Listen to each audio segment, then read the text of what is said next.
Sentencing is handed down for a retired Army colonel who ran over and killed a Colorado State trooper on I-25 last November. Eric Henderson had been drinking at a Broncos game and was on his way home to Peyton when the crash happened. Last month, he pleaded guilty in court. Today, he was sentenced to 8 years in prison. KRDO News Channel 13's Angelica Lombardi was in the courtroom and has new information. This does not represent a person with military values. After nearly 4 hours of witness testimony, including a remorseful statement from Eric Henderson. I know you hate my guts, and I don't blame you for doing it, sir.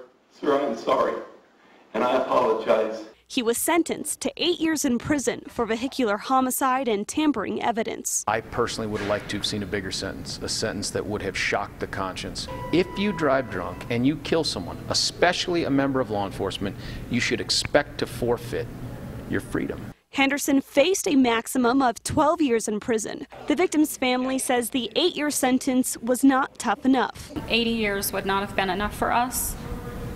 You know, we're hurting, we're in pain.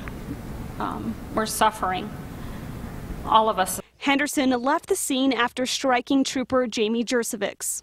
At the time of the crash, he had a BAC of nearly 4 times the legal limit.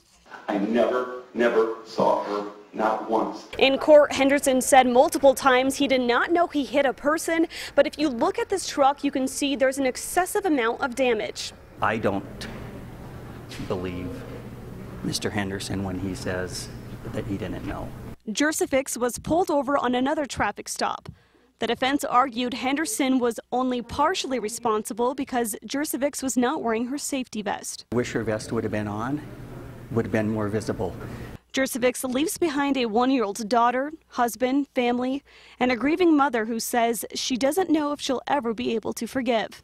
I don't know. Right now, I'm not in that place. I would close by saying that I'm sorry. In Douglas County, Angelica Lombardi, KRDO News Channel 13.